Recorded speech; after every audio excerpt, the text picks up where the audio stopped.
நானும் நீங்களும் தெரிந்து கொள்ள வேண்டிய மிக முக்கியமான ஒரு பகுதி தான் கண்ணியத்துக்குரிய சகோதரர்கள், இந்த ஷாபானில் பராத்துடைய தினம் என்கிற ஒரு தினம் லைலத்துல் பராத்துடைய இரவு என்று அனுஷ்டிக்கப்படுவதையும், விசேடமாக மக்ரிபுடைய தொழுகைக்கு பின்னால் 3 யாசீன்கள் ஓதி இபாதத்துகள் நடைபெறுவதையும், திக்ர் மஜ்லிஸ்கள், இரவு முழுக்க தஸ்பீஹ் தொழுகை, இரவு முழுக்க 100 ரக்காத்துகளை கொண்ட தொழுகை, இப்படி வித்தியாசமான இபாதத்துகள் இந்த பராத்துடைய தினத்தில் நடப்பதை நாங்கள் பார்க்கிறோம். அதாவது ஷாபானுடைய மாதத்தின் 15வது நாள், ஷாபானுடைய மாதத்தின் நிஸ்ஃபு ஷாபான், ஷாபானுடைய 15வது தினத்தில் இப்படியான இபாதத்துகள் அரங்கேறுவதையும், பராத்துடைய இரவு என்ற அந்த இரவில் பராத்துடைய ரொட்டி அரிசி மாவில் சுட்டு ஒவ்வொருத்தருக்கும் கொடுக்கப்படுவதையும் நாம் ஆங்காங்கே காண்கிறோம். இதை பலர் இன்னும் ஹயாத்தாக்கி கொண்டிருப்பதையும் ஆங்காங்கே நாங்கள் பார்க்கிறோம். அதற்கான அழைப்புகள் விடுக்கப்படுவதையும் நாங்கள் பார்க்கிறோம். இந்த பராத்துடைய தினத்தில் விசேடமாக பராத்துடைய நோன்பு என்று ஒரு நோன்பு நோக்க வேண்டும் என்றும் பிரச்சாரங்கள் முன்னெடுக்கப்படுவதையும் கண்ணியத்துக்குரிய சகோதரர்களை நாங்கள் பார்க்கிறோம். எனவேதான் இந்த ஷஅபானுடைய பாடத்தில் இப்படி ஒரு தினம் அல்லாஹ்வாலும் அல்லாஹுடைய தூதராலும் எங்களுக்கு வழிகாட்டப்பட்டிருக்கிறதா, இதை நாம் நடுநிலையோடு ஆதாரங்களின் வாயிலாக வந்திருக்கிற செய்திகளின் உண்மை தன்மையை புரிந்து கொள்வோமாக இருந்தால் இதில் நானும் நீங்களும் ஒரு நிலைக்கு வரலாம். கண்ணியத்துக்குரிய சகோதரர்களே, லைலத்துல் கத்ர் எங்களுக்கு தெரியும், குர்ஆனிலே வந்திருக்கிறது. குர்ஆன் இறக்கப்பட்ட இரவு.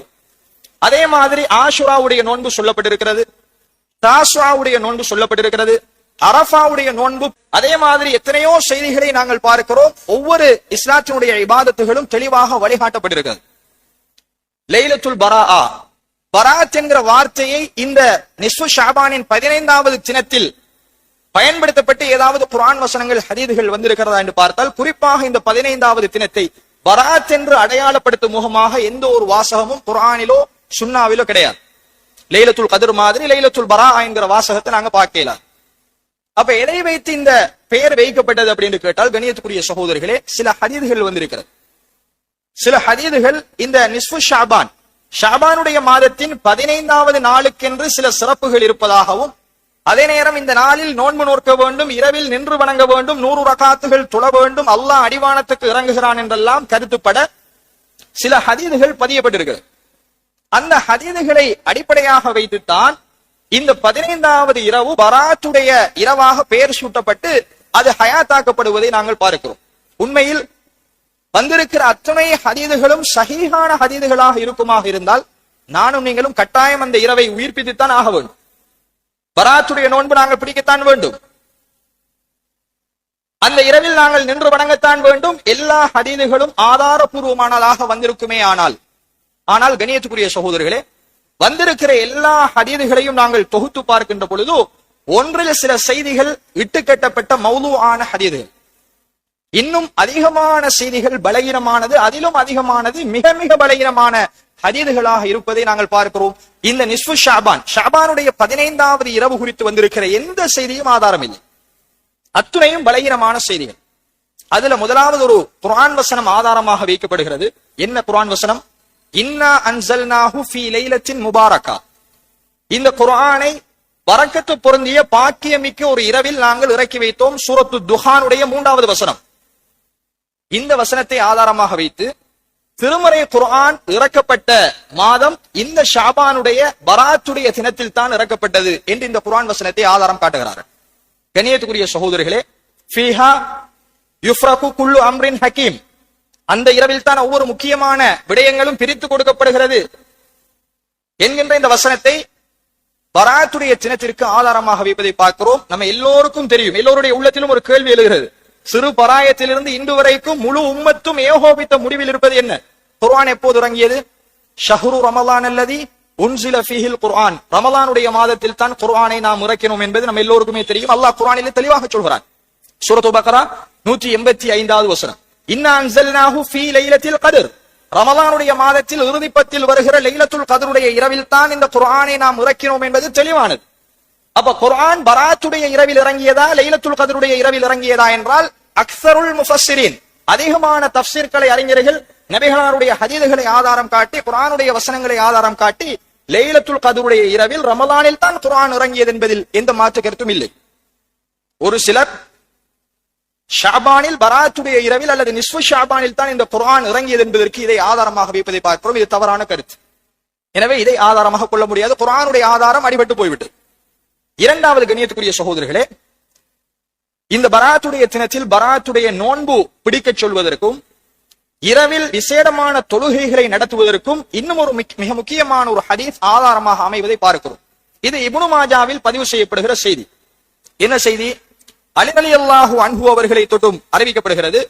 நபிகளார் சொன்னார்கள், இதா கானத் லைலத்துன் நிஸ்ஃபி மின் ஷஅபான் கூமு லைலஹா வ ஸூமு நஹாரஹா.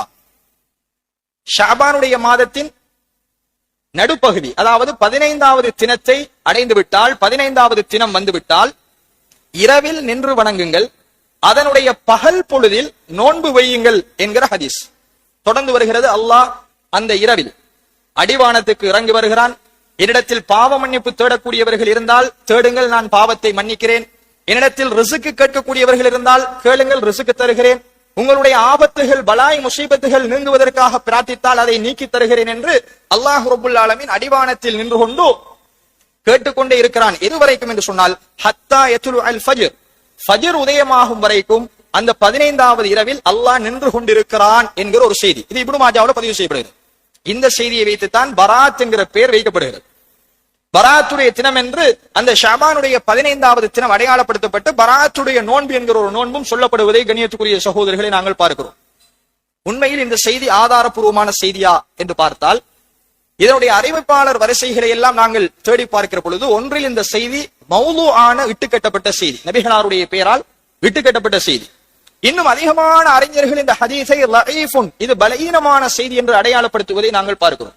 இந்த ஹதீஸ்ல வரக்கூடிய இப்னு அபி சபரா என்று சொல்லக்கூடிய ஒரு அறிவிப்பாளர், இவரை இமாம் அஹ்மத் இப்னு ஹம்பல் ரஹிமஹுல்லா அவர்கள் இவர் ஹதீதுகளை இட்டுக்கட்டக்கூடியவர் என்று விமர்சிக்கிறார்கள்.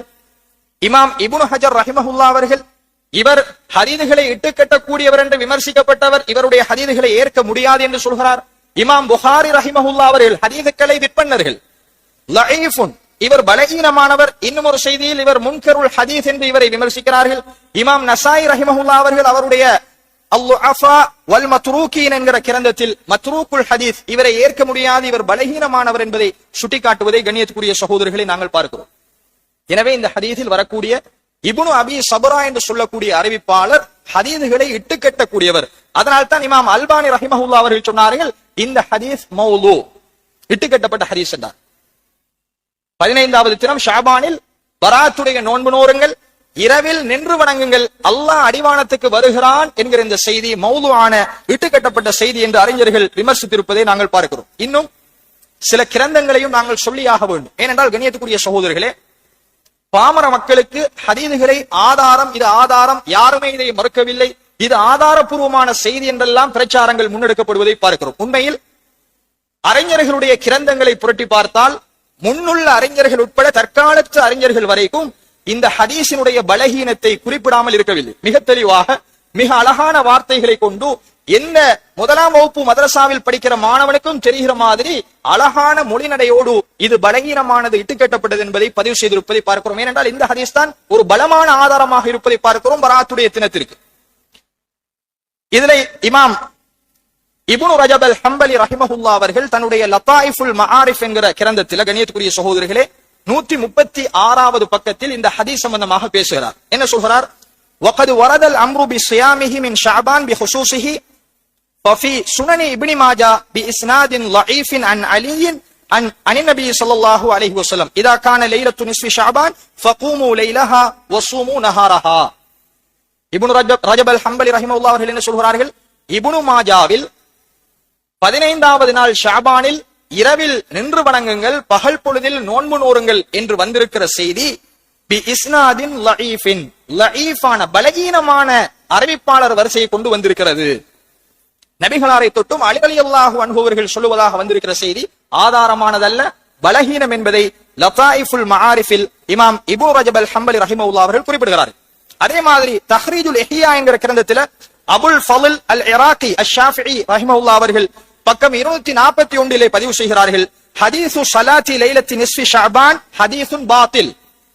ஷஅபானுடைய மாதத்தின் அரைவாசி 15வது தினம் இரவில் நின்று வணங்க வேண்டும் என்று வந்திருக்கிற செய்தி பாத்திலான செய்தி, எடுக்கவே முடியாது, மௌலூஆன செய்தி என்பதை குறிப்பிடுகிறார்கள். அதே மாதிரி ரவாஹு இப்னு மாஜா மின் ஹதீஸி அலி, அலி ரலியல்லாஹு அன்ஹு அவருடைய ஹதீஸாக இப்னு மாஜா அவர்கள் பதிவு செய்திருக்கிற இந்த நிஸ்ஃபு ஷாபான் வந்தால் பகலில் நோன்பு வையுங்கள், இரவில் நின்று வணங்குங்கள் என்கிற செய்தி வ இஸ்னாதுஹு லஈஃப், இதனுடைய இஸ்னாதும் லஈஃபானது, பலகீனமானது என்பதை குறிப்பிடுகிறார்கள். அதே மாதிரி இமாம் ஷவுகானி ரஹிமஹுல்லாஹ் அவர்கள் தன்னுடைய அல் ஃபவாயிதுல் மஜ்மூஆ ஃபில் அஹாதீஸில் மவ்தூஆ என்கிற கிரந்தத்தில் 51வது பக்கத்துல பதிவு செய்கிறார்கள், இப்னு ஹிப்பானில் அலி ரலியை தொட்டும் இந்த செய்தி பதியப்படுகிறது, லஈஃபுன், இது பலகீனமானது. அதே மாதிரி மிஸ்பாஹு ஸுஜாஜா ஃபி ஸவாயிதி இப்னு மாஜா என்கிற கிரந்தத்தில் அபுல் அப்பாஸ் அல் பூசிரி அஷ்-ஷாஃபிஈ ரஹிமஹுல்லாஹ் அவர்கள் 2வது ஜுஸ்ஸு 10வது பக்கத்துல பதிவு செய்கிறார்கள், இந்த ஹதீஸ்ல வரக்கூடிய இப்னு அபி சப்ரா என்பவரை இமாம் அஹ்மத் இப்னு ஹம்பலும் இமாம் இப்னு மஈன் ரஹிமஹுல்லாஹ் அவர்களும் ஹதீஸ்களை இட்டுக்கட்டக்கூடியவர், இலஉல் ஹதீஸ், ஹதீஸ்களை இவர் இட்டுக்கட்டி அறிவிக்கிற அறிவிப்பாளர் என்று விமர்சித்திருக்கிறார்கள். எனவே இந்த ஹதீஸை ஆதாரமாக கொள்ள முடியாது என்று சொல்கிறார். அதே மாதிரி லஈஃபுல் ஜாமிஇல் நான் சொன்ன மாதிரி இமாம் அல்பானி ரஹிமஹுல்லாஹ் அவர்கள் இந்த ஹதீஸ் 93வது பக்கத்தில் மௌது ஆன செய்தி, இட்டுக்கட்டப்பட்ட செய்தி, ஆதாரமாக கொள்ள முடியாது என்று சொல்கிறார். அதே மாதிரி இமாம் மிஸ்ஸி ரஹிமஹுல்லாஹ் அவர்கள் தன்னுடைய தஹதீபுல் கமால் என்கிற கிரந்தத்தில் அறிவிப்பாளர் வரிசையை தொகுத்து எழுதப்பட்ட மிக முக்கியமான ஹதீஸ் கலையினுடைய கிரந்தம் தஹதீபுல் கமால், அந்த கிரந்தத்தில் இமாம் மிஸ்ஸி ரஹிமஹுல்லாஹ் அவர்கள் இந்த இப்னு அபி சப்ரா என்கிற அறிவிப்பாளரை இவர் அஹ்மத் இப்னு ஹம்பல் கூறுவதாக சொல்கிறார்கள், இவர் ஹதீஸ்களை இட்டுக்கட்டக்கூடியவர். யஹ்யா இப்னு மஈன் சொல்வதாக சொல்கிறார்கள், லஈஃபுல் ஹதீஸ், இவர் ஹதீஸ்களை அறிவிக்கிற விடயத்தில் லஈஃபானவர். அதே மாதிரி இமாம் புகாரி, இமாம் இப்னுல் மதீனி ரஹிமஹுல்லாஹ் அவர்கள் சொல்வதாக சொல்கிறார்கள், இந்த அறிவிப்பாளர் லஈஃபுன், பலகீனமானவர். இப்படி கண்ணியத்துக்குரிய சகோதரர்களே, இது அல்லாத எத்தனையோ கிரந்தங்களில் இந்த ஹதீஸ் மௌலூஆனது அல்லது லஈஃபானது இட்டுக்கட்டப்பட்ட அறிவிப்பாளர் ஒருவர், ஹதீஸ்களை இட்டுக்கட்டுகிற அறிவிப்பாளர் ஒருவர் இந்த ஹதீஸிலே இடம்பெற்றிருக்கிறார், இதை ஆதாரமாக கொள்ள முடியாது என்பதை மிக தெளிவாக சொல்வதை நாங்கள் பார்க்கிறோம். அதே மாதிரி இந்த பராத்துடைய தினத்திற்கு 15வது தினத்திற்கு ஆதாரமாக வைக்கப்படுகிற ஒரு செய்திதான் சுனனு திர்மிதியில பதிவு செய்யப்படுகிற செய்தி. அதை சுருக்கமா சொல்றேன், அரப சொல்லி தமிழை சொன்னால் எங்களுக்கு நேரம் போகும் என்றதால் தமிழ்ல சொல்றேன். ஆயிஷா ரலியல்லாஹு அன்ஹா அவர்கள் ஒரு நாள் எழுப்பி பார்க்கறாங்க, ரசூலுல்லாஹ் படுக்கையில காணல். ரசூலுல்லாஹ்வை தேடி வெளியில போறாங்க. அல்லாஹ்வுடைய தூதரவர்கள் பக்கி, அதாவது மையவாடியில் அல்லாஹ்வுடைய தூதரவர்கள் மதீனா பக்கியில இருந்து கொண்டு பிரார்த்தனை செய்து கொண்டிருக்கிறார்கள். அப்ப ஆயிஷா நாயகியை கண்டவுடன் ரசூலுல்லாஹ் கேட்டார்கள், ஆயிஷாவே, அல்லாஹும் அல்லாஹ்வுடைய தூதரும் உனக்கு மாறு செய்து விடுவார்கள் என்று நீ பயப்படுகிறாயா? இல்லையா ரசூலுல்லாஹ், நீங்கள் வேறு மனைவிமார்களிடத்துல போய்விட்டீர்களோ என்று அஞ்சித்தான் உங்களை பார்க்க வந்தேன் என்று ஆயிஷா நாயகி சொன்னார். அப்ப ரசூலுல்லாஹ் சொல்கிறார்கள், இன்னல்லாஹ அஸ்ஸ வஜல்ல யன்ஸிலு லைலத்தன் நிஸ்ஃபி மின் ஷஅபான் இலஸ் ஸமாஇத் துன்யா. அல்லாஹு தாலா ஷஅபானுடைய மாதத்தின் 15வது இரவில் இந்த உலக வானத்திற்கு இறங்குகிறான். கல்பு கோத்திரத்தாரின் ஆடுகளின் உரோமங்களை விடவும் அதிகமான மக்களை நரகத்திலே இருந்து அல்லாஹ் விடுதலை செய்கிறான் என்று ரசூலுல்லாஹ் சொன்னதாக ஒரு செய்தி எங்க பதிவு செய்யப்படுகிறது? திர்மிதி கிரந்தத்தில் பதிவு செய்யப்படுகிறது. இந்த கிரந்தத்துல இமாம் திர்மிதி ரஹிமஹுல்லாஹ் அவர்கள் இந்த ஹதீஸை பதிவு செய்துவிட்டு அந்த ஹதீஸுக்கு கீழேயே இந்த ஹதீஸ் பலகீனமானது என்பதை மிக தெளிவாக குறிப்பிடுகிறார். இந்த ஹதீஸ்ல வரக்கூடிய 2 அறிவிப்பாளர்கள், ஒன்று யஹ்யா இப்னு அபி கஸீர் என்கிற அறிவிப்பாளர், அதே மாதிரி அல் ஹஜ்ஜாஜ் இப்னு அர்தாத் என்று சொல்லக்கூடிய அறிவிப்பாளர். 2 பேரும் தத்லிஸ், முதல்லிஸ்கள். யாரிடத்தில் செய்தியை கேட்டார்களோ கேட்டவரை விட்டுவிட்டு இன்னொருவரை தொட்டும் செய்திகளை அறிவிக்கக்கூடிய முதல்லிஸ்கள். இவர்கள் இந்த ஹதீஸில் தத்லிஸ் செய்திருக்கிறார்கள். அதை இமாம் புகாரி சுட்டிக்காட்டுவதை இமாம் திர்மிதி ரஹிமஹுல்லாஹ் அவர்கள் பதிவு செய்கிறார். என்ன சொல்கிறார் இமாம் புகாரி? யஹ்யா இப்னு அபி கஸீர் லம் யஸ்மா மின் உர்வா. யஹ்யா இப்னு அபி கஸீர் என்பவர் உர்வாவிடம் இருந்து இந்த செய்தியை கேட்டதாக அறிவிக்கிறார். ஆனால் உர்வாவிடம் இந்த செய்தியை கேட்கவில்லை. வல் ஹஜ்ஜாஜ் இப்னு அர்தாத் லம் யஸ்மா மின் யஹ்யா இப்னு அபி கஸீர். ஹஜ்ஜாஜ் இப்னு அர்தாத் என்பவர் இந்த யஹ்யா இப்னு அபி கஸீரிடம் கேட்டதாக சொல்கிறார், ஆனால் அவரிடம் கேட்கவில்லை. அதனால் இந்த ஹதீஸும் பலகீனமானது என்பதை இமாம் திர்மிதி ரஹிமஹுல்லாஹ் அவர்கள் பதிவு செய்வதை பார்க்கிறோம். அதே மாதிரி இன்னும் ஒரு மிக முக்கியமான செய்திதான் ஃபலாயிலு ரமலான் லி இப்னி அபி துன்யா என்கக்கூடிய கிரந்தத்தில் பதிவு செய்யப்படுகிறது. நபிகள் நாயகம் ஸல்லல்லாஹு அலைஹி வஸல்லம் அவர்கள் சொன்னதாக, ஷஅபானுடைய இரவில் 100 ரகாத்துகள் தொழுகைகளை தொழ வேண்டும். அதில் நாம் குல் ஹுவல்லாஹு அஹத் என்கிற சூராவை 1000 தடவைகள் ஓதணும்.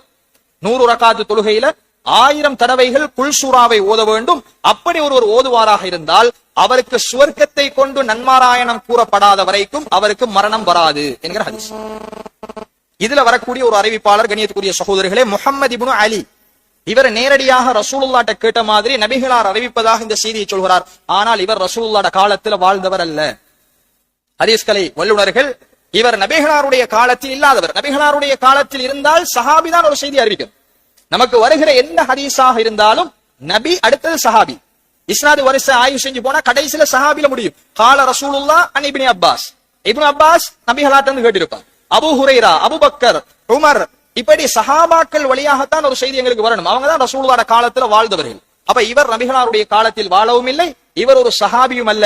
எனவே இந்த செய்தியும் பலகீனமானது என்பதை பல அறிஞர்கள் பதிவு செய்வதை பார்க்கிறோம். அதே நேரம் இப்னு ஹஜர் அல் ஹைத்தமி ரஹிமஹுல்லாஹ் அவர்கள் ஒரு மிக முக்கியமான செய்தியை அல் ஃபதாவா அல் குப்ராவில் இந்த செய்தி சம்பந்தமாக சொல்கிறார்கள். அதாவது நிஸ்ஃபு ஷாபான், ஷாபானுடைய 15வது இரவில் நின்று வணங்க வேண்டும் என்று வந்திருக்கிற எல்லா செய்திகள் குறித்தும் அவர் சொல்கிற பொழுது சொல்கிறார், அந்த செய்திகள் எல்லாம் பித்அத்தானி கபீஹத்தானி மதுமூமத்தான்.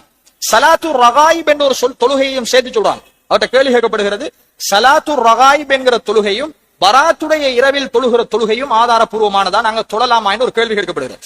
அதற்கு அவர் பதில் சொல்கிற பொழுது சொல்கிறார், ஸலாத்து ரகாயிப் என்றால் போன மாசம் ரஜபுடைய மாசத்துல முதலாவது வெள்ளிக்கிழமை மஹ்ரிபுக்கும் இஷாவுக்கும் இடையில் 12 ரக்காத்து தொழணும். இப்படி சில ஹதீஸ் இருக்கு. இது மௌதுவான ஹதீஸ், இட்டுக்கட்டப்பட்ட ஹதீஸ். 12 ரக்காத்து தொழுதால் இன்ன சிறப்பு என்று ஒரு ஹதீஸ் வருது. இதுக்கு ஸலாத்து ரகாயிப் என்று சொல்லப்படும். அப்ப ஸலாத்து ரகாயிபும் இந்த ஸலாத்துல் பராத்துடைய இரவில் தொழுவதும் விரும்பத்தக்கதா என்று கேள்வி கேட்கப்பட்ட பொழுது, ஜமாத்தோடு இதை தொழலாமா என்று கேட்ட பொழுது இமாம் அவர்கள் சுட்டிக்காட்டுகிறார்கள், ஃபஇன்னஹா கஸ்ஸலாத்தில் மஅரூஃபத்தி லைலத்தி நிஸ்ஃபி மின் ஷஅபான் பித்அத்தானி கபீஹத்தானி மதுமூமத்தான். பழிக்கப்பட்ட கெட்ட பிதத்தாகும் இந்த 2 தொழுகையும். யார் சொல்றா? இமாம் இப்னு ஹஜர் அல் ஹைத்தமி ரஹிமஹுல்லாஹ் அவர்கள் தன்னுடைய அல் ஃபதாவா அல் குப்ரா ஜுஸ் 1 217வது பக்கத்துல மிக தெளிவாக பதிவு செய்றார். இது கெட்ட பழிக்கப்பட்ட பிதஅத்தாகும். வ ஹதீஸுஹுமா மௌலூஉன் ஃபயுக்ரஉ ஃபிஅலுஹுமா.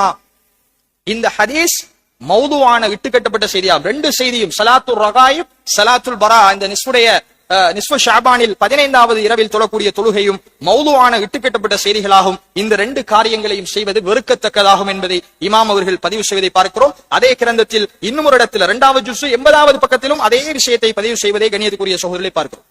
அதே மாதிரி ஷாஃபி மதுஹபினுடைய மிக முக்கியமான இமாம் நவவி ரஹிமஹுல்லாஹ் அவர் தன்னுடைய அல் மஜ்மூ என்கிற அந்த கிரந்தத்திலும் ஷரஹ் அல் முஹத்தபில அவரும் பதிவு செய்கிறார், இந்த ஹதீஸ் பலகீனமானது, இந்த தொழுகை சம்பந்தமாக வந்திருக்கிற எதுவும் ஆதாரபூர்வமானது அல்ல, இது கெட்ட பித்அத் என்பதை இந்த ஷாஃபி மதுஹபினுடைய அறிஞர்களை பதிவு செய்திருப்பதை கண்ணியத்துக்குரிய சகோதரர்களை நாங்கள் பார்க்கிறோம். அதே மாதிரி இன்னும் ஒரு பலமான ஆதாரமாக வைக்கப்படுவதுதான், இந்த இரவில் அல்லாஹு தஆலா அடிவானத்துக்கு இறங்கி வருகிறான். இணை வைக்கக்கூடியவர்கள், பகைமை பாராட்டக்கூடியவர்கள், சாராயம் குடிக்கக்கூடியவர்கள் என்று சில வார்த்தைகள் மாறி வருகிறது. இவர்களை தவிர மற்ற எல்லோருடைய பாவங்களையும் அல்லாஹ் மன்னிக்கிறான் என்றெல்லாம் ஹதீஸ்கள் பதிவு செய்யப்படுவதை பார்க்கிறோம். இந்த செய்தியும் ஆதாரம் இல்லாத பலகீனமான செய்தி. இப்படி கண்ணியத்துக்குரிய சகோதரர்களே, இந்த லைலத்துன் நிஸ்ஃப் மின் ஷஅபான், ஷஅபானுடைய 15வது இரவு நடுப்பகுதி சம்பந்தமாக வந்திருக்கிற எந்த ஹதீஸை நாம் ஆய்வுக்கு உட்படுத்தினாலும் அறிவிப்பாளர் ரீதியாக ஒன்றில் அது மௌதுஆன இட்டுக்கட்டப்பட்டது, இன்னும் ஒன்றில் அது பலகீனமானது, இன்னும் சிலது மிக மிக பலகீனமாக இருப்பதை பார்க்கிறோம். எந்த ஒன்றும் ஆதாரங்கள். எது ஆதாரமானது நம்ம முன்னுக்கு பார்த்தது, ரசூலுல்லாஹ் அதிகம் நோன்பு நோற்றார்கள், ரமலானை விட அதிகம் நோன்பு நோற்றார்கள் இந்த ஷஅபானில் என்று வரக்கூடிய செய்திகள் எல்லாம் புகாரி முஸ்லிமில் ஆதாரப்பூர்வமாக வந்திருக்கிறது. ஆனால் இந்த குறிப்பிட்ட 15வது நாளை சிறப்புப்படுத்தி வருகிற எந்த செய்தியும் ஆதாரம் இல்லை. இதை வைத்துத்தான் இப்படி ஒரு இரவு இருப்பதாகவும் இந்த ஹதீஸ்களினுடைய பலகீனத்தை சில உலமாக்கள் அறிந்து கொண்டும் அடம்பன் கொடியும் திரண்டால் மிடுக்கு பல பலகீனமான ஹதீஸ்கள் வந்திருப்பதனால் எல்லாத்தையும் சேர்த்து நாங்க சஹீஹாக்கலாம் என்றும் ஒரு வாதம் வைக்கப்படுவதை பார்க்கிறோம். கண்ணியத்துக்குரிய சகோதரர்களே, பலகீனமான ஹதீஸ்களை கொண்டு அமல் செய்யலாமா? இது மிக முக்கியமான கேள்வி. பலகீனமான ஹதீஸ்களை கொண்டு அமல் செய்தால் நன்மை கிடைக்குமா என்று ஒரு கேள்வி கேட்கப்படுகிறது. நம்ம தெளிவாக ஒரு அடிப்படையை புரிந்து கொள்ள வேண்டும். இது எங்களுடைய மிக முக்கியமான ஒரு பகுதி. அதனால்தான் கொஞ்சம் நேரம் எடுத்து இதை விளக்கப்படுத்த வேண்டிய ஒரு தேவை இருக்கிறது. நிறைய மக்கள் இதனுடைய விபரீதங்களும் ஹதீஸ்களுடைய தரங்களும் தெரியாமல் தான் இவைகளை ஆதாரமாக முகநூல்களில் அங்கும் இங்கும் எல்லாம் பதிந்து கொண்டிருப்பதை பார்க்கிறோம். அப்ப கண்ணியத்துக்குரிய சகோதரர்களை, முதலாவது செய்தி நாங்கள் புரிந்து கொள்ள வேண்டும். பலகீனமான லஈஃபான செய்தி என்றால் என்ன? நபிகளாரை தொட்டும் இந்த செய்தி வரவில்லை என்று நிரூபணமான செய்தி தான் பலகீனமான செய்தி. நபிகளாரை தொட்டும் வந்ததென்றால் அது சஹீஹான பலமான செய்தி, எங்களுக்கு அது ஆதாரம். நபிகளாரை தொட்டும் வரவில்லை, இடையில் அறிவிப்பாளர்களில் கோளாறுகள் வந்து முறிவுகள் ஏற்பட்டு அது பலகீனமாக போகிறது. அப்ப முதலாவது அடிப்படை, ரசூலுல்லாஹ்வுக்கும் இந்த செய்திக்கும் சம்பந்தம் இல்லை. இரண்டாவது அடிப்படை நாங்கள் புரிந்து கொள்ள வேண்டும், அகீதாவுடைய விடயங்களில் லஈஃபான செய்திகளை பயன்படுத்த முடியாது. அகீதான நம்பிக்கை சார்ந்தது, அல்லாஹ்வோடு மறுமையோடு கபருடைய வாழ்க்கையோடு நம்பிக்கை கொள்ள வேண்டிய ஈமானுடைய அம்சங்களோடு சேர்ந்ததுதான் அகீதா. அகீதா அதான் இஸ்லாத்தினுடைய அடிப்படை, ஆணிவேர். அதற்கு நாங்கள் எந்த லஈஃபான செய்தியும் எடுக்க இயலாது, ஏனென்றால் ரசூலுல்லாஹ் தொட்டும் வரல. இரண்டாவது அடிப்படை என்ன தெரியுமா? ஒரு சட்டம் இயற்றுவதற்கு நாங்கள் லஈஃபான ஹதீஸை கொண்டு வந்து சட்டம் சொல்ல முடியாது. ஹலால் ஹராம், ஒரு சுன்னத்து, ஒரு வாஜிபு, இதை செய்தால் நன்மை என்று சொல்வதாக இருந்தால் அதற்கு பலமான சஹீஹான ஹதீஸ் வேண்டும். எந்த ஒரு பலகீனமான ஹதீஸை கொண்டும் நாங்கள் சட்டம் இயற்ற முடியாது. இப்ப இந்த ஹதீஸ் எங்களுக்கு எத்தனை சட்டத்தை சொல்லுது? லஈஃபான செய்தி, அதே மாதிரி மௌதுவான இட்டுக்கட்டப்பட்ட செய்தி என்ன சட்டம் சொல்கிறது? பகலில் பராத்துடைய நோன்பு பிடிக்க வேண்டும், இரவில் 100 ரகாத்துகள் தொழ வேண்டும், ஒவ்வொரு தொழுகையிலும் 1000 தடவைகள் சூரத்துல் இஹ்லாஸ் குல் ஹுவல்லாஹு அஹதை ஓத வேண்டும். அதே மாதிரி இன்னும் பல செய்திகள் சொல்லப்படுவதை பார்க்கிறோம். இது லஈஃபான ஹதீஸை கொண்டு சட்டம் இயற்ற இயலாது.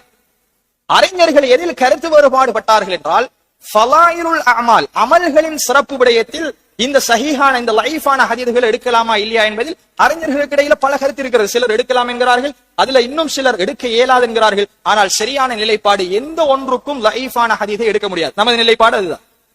ஏனென்றால் அதுதான் லஈஃபானது, அதை கொண்டு அமல் செய்ய முடியாது. ஏனென்றால் அமலுக்கு ஒரு நிபந்தனை சொல்லப்பட்டிருக்கிறது. மன் அமில அமலன் லைஸ அலைஹி அம்ருனா ஃபஹுவ ரத்துன்.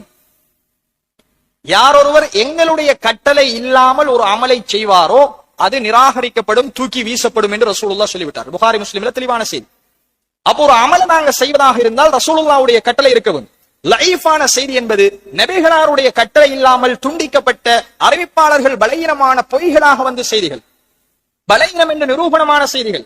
அப்ப அதை கொண்டு ஒரு அமலை நாங்க உருவாக்க முடியாது.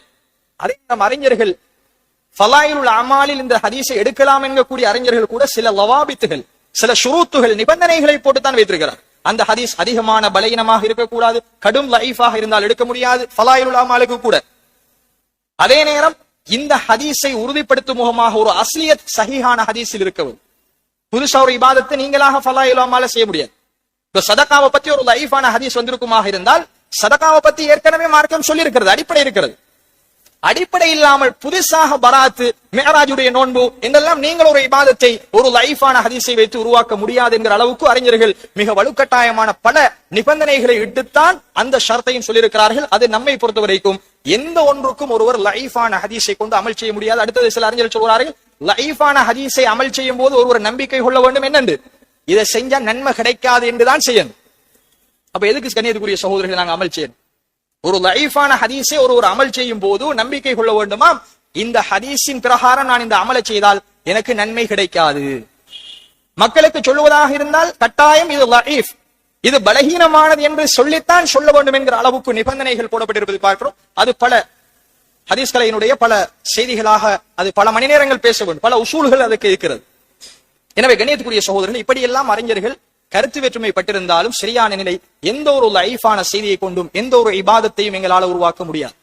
இதுல இன்னும் ஒரு மிக முக்கியமான செய்தி என்ன தெரியுமா? நான் இப்பொழுது படித்து காட்டிய எந்த லஈஃபான செய்திகளில் கூட, எந்த இட்டுக்கட்டப்பட்ட ஹதீஸ்களிலும் கூட 3 யாசீன்கள் ஓத வேண்டும் என்பது கிடையாது.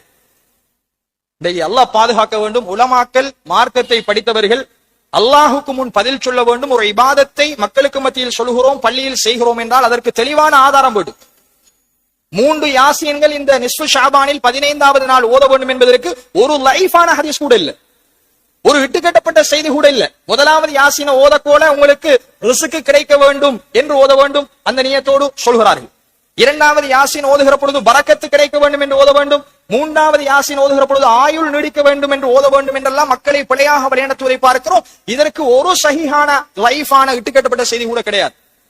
3வது பராத்து ரொட்டி. இந்த பராத்து சம்பந்தமாக நிஸ்ஃபு ஷாபானுடைய 15 சம்பந்தமாக பேசுகிற இந்த பலகீனமான இட்டுக்கட்டப்பட்ட செய்திகள்ல கூட ஒரு இடத்திலும் ரொட்டி சுட்டு கொடுக்க வேண்டும், வாழைப்பழம் அதற்கு கூட கொடுக்க வேண்டும் என்பதற்கு எந்த ஆதாரமும் இல்லை. அது பலகீனத்திலும் இல்லை.